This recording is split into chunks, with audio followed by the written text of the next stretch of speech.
नमस्कार। आप लाइव समाज तक, लाइव पब्लिक और एचएबी न्यूज देख रहे हैं और मेरा नाम चंदू कुमार है। मैं अभी पारू विधानसभा क्षेत्र के अंतर्गत यहाँ पे एक कवि से आप लोगों को मिलवाने के लिए आया हूँ, जो जिनका कहना है कि वो जिस स्कूल में पढ़ाते थे और अभी वो वहाँ पे नहीं पढ़ा रहे हैं। क्यों? क्योंकि वहाँ पे जो स्कूल है उस स्कूल में क्रिश्चियन लोगों का जो होता है वो रिलीजन वहाँ पे चल रहा है। हिंदू का जो रिलीजन है उस पे वो गढ़ा प्रहार कर रहे हैं। अम्बेडकरवादी सोचों को वो नष्ट करते हुए अपने धर्म को आगे और सभी जगह पे वो अपने धर्म का ही प्रचार करते हैं, जिससे वो प्रताड़ित होकर के वो जो कवि हैं वो आज हमारे सामने अपना दुख को रखने के लिए आए हैं और हमें बुलाए हैं ताकि हम इनके दुख को दिखा सके।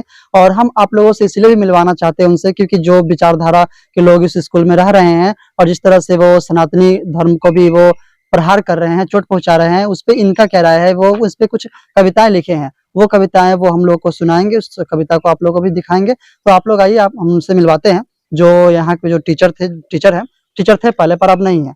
तो क्या कारण थी जिसकी वजह से वो स्कूल छोड़ करके आज घर पे ही है? क्योंकि जो जिस तरह से पहले भी बताया आपको कि वो क्रिश्चियन है, वो अपने समुदाय को ही सपोर्ट करते हैं, अपने धर्म सनातनी यहाँ पे होने के नाते भी वो उस पर प्रहार कर रहे हैं। तो आइए आप वो डायरेक्ट इनसे मिलवाते हैं। तो सर, सबसे पहले आपको हमारे चैनल्स में बहुत बहुत स्वागत है आपको जुड़ने के लिए। तो आप सर पहले आप अपना नाम बताइए। आपका मेरा नाम क्या? हो गया पंकज कुमार तिवारी। पंकज कुमार जी। तिवारी।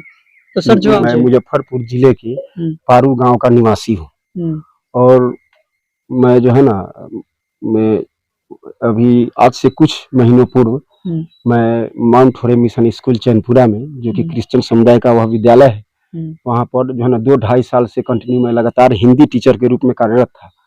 तो हिंदी टीचर के रूप में कार्यरत होने के कारण मुझे उसी विद्यालय से हिंदी में जो है ना कविता लिखने की प्रेरणा जो है ना मेरे मन में जागृत हुई, उत्पन्न हुई। तो मैंने कुछ कविताओं की रचना की, जो जैसे अम्बेडकर जी के ऊपर मैंने कुछ कविताओं की रचना की। बिहार सरकार के पूर्व मंत्री श्री राम विचार राय जी थे, उनके ऊपर भी कुछ कविताओं की रचना की। लेकिन कविता लिखने के कारण जो उस विद्यालय के जो डायरेक्टर हैं अक्षयवर्धन जी, उन्होंने मुझे कविता लिखने के कारण, अम्बेडकर जी के ऊपर कविता लिखने के कारण वह मुझे इतना मानसिक रूप से प्रताड़ित किया कि उन्होंने विद्यालय छोड़ने पर मुझे मजबूर कर दिया। और यही मैं आप लोगों को बताना चाहता हूँ कि मेरी संवेदना को जो है ना आप लोग समझने का जो है ना प्रयास करें और अपने चैनल के माध्यम से हमारे बिहार के माननीय मुख्यमंत्री श्री नीतीश कुमार जी को तथा तेजस्वी यादव जी को इसके संबंध में जो है ना बताने का आप लोग जो है ना प्रयास करें और मुझे उचित न्याय दिलाने की कृपा प्रदान करें। जिस तरह से आप सुने इनकी बातों को कि यह सिर्फ अम्बेडकर पे कविताएं लिखना आप शुरू कर दिए, तो इस पे इनको प्रताड़ित किया गया और इनको स्कूल छोड़ने पे मजबूर कर दिया गया। तो सर और हम यहाँ बताइए कि वो कविता किस टाइप का था जो अम्बेडकर पे ही लिखे थे? वो कुछ कविता का पंक्ति हमें सुनाए तो। हाँ, वो कविता है जो मैंने कविता लिखी है अम्बेडकर जी के ऊपर। वो कविता इस प्रकार से है। हाँ, कविता है इसमें, अम्बेडकर की कलम से देश की तस्वीर बदल गई शीर्षक हो गया। अम्बेडकर की कलम से भारत की तस्वीर बदल गई, देखते देखते गरीबों, शोषितों और वंचितों की तकदीर बदल गई।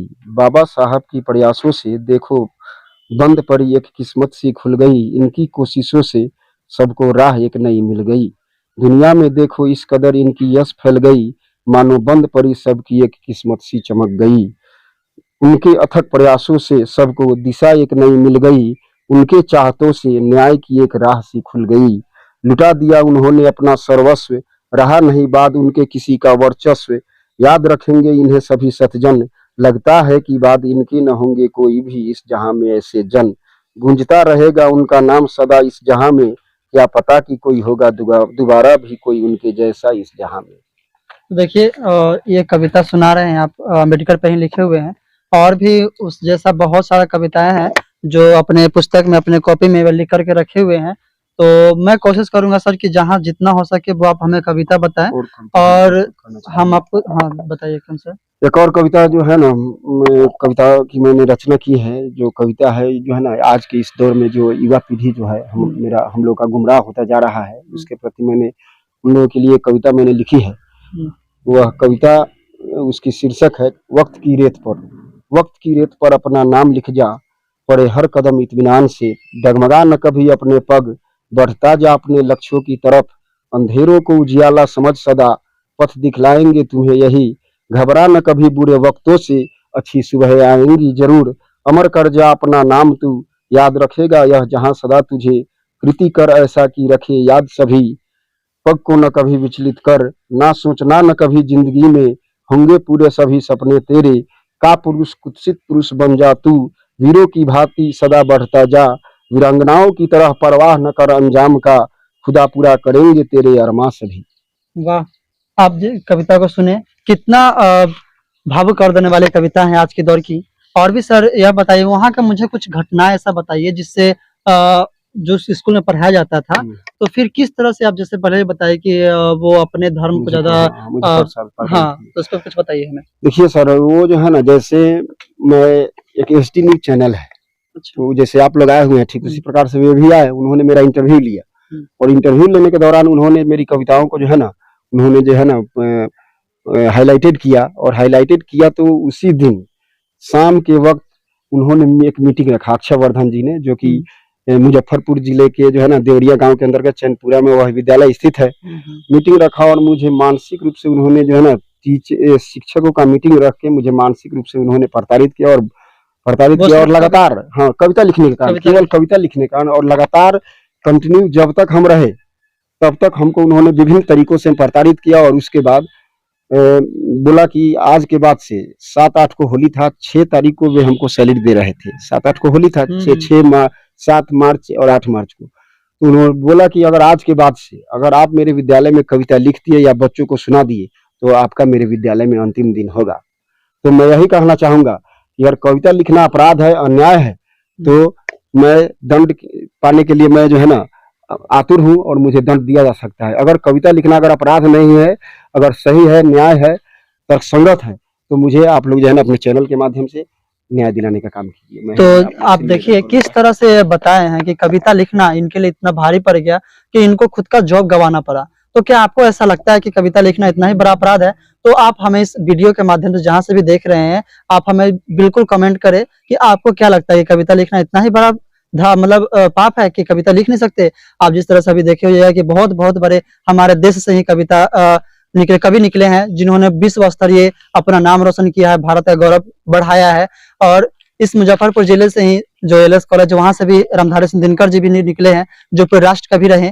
तो आपको क्या लगता है कवि होना कोई आम बात नहीं होता है, फिर कवि को इस तरह से प्रताड़ित करना भी एक बहुत बड़ा अपराध है। तो आपको जिस तरह से भी इन्होंने बताया कि भीम पे अम्बेडकर पे भी कविता लिखे हुए हैं और भी बहुत सारा इनका कॉपी जो है पूरा भरा हुआ है कविता से ही। तो सर कुछ ऐसा एक और कविता हमें सुनाइए जो बोल रहे थे आप राजनीति पार्टी पे भी आप कविताएं लिखती हैं, तो इतना प्रेरणा आपको कविता लिखने के लिए आती कहाँ से है सर? सर ये तो समझिए कि ईश्वर का कृपा है, समझे ना, जो सब ऊपर वाले की महिमा है, कृपा है, जो जिसके कारण जो है ना मुझे इस कविता को लिखने की प्रेरणा मिली। और मैं उस विद्यालय जहाँ पर वह स्थित है चैनपुरा गांव को, देवरिया गांव के अंदर, उस धरती को मैं नमन करता हूँ, क्योंकि वहीं से मुझे जो है ना इस कविता को लिखने की प्रेरणा उत्पन्न हुई। कितने सालों से आप सर ये कविता लिख रहे हैं? सालों से नहीं, मात्र जो है ना सर 6 से 7 मंथ है, 6 से 7 महीने से जो है ना हम इस कविता को लिख रहे हैं। 6-7 महीने से इतना अच्छा कविता आप लिख पा रहे हैं? जी सर। और आप प्रेरणा मतलब जो सिर्फ वहीं से प्रेरणा मिली है मुझे उस आप किनको कौन से कवि को आप अपना आदर्श मानते हैं सर?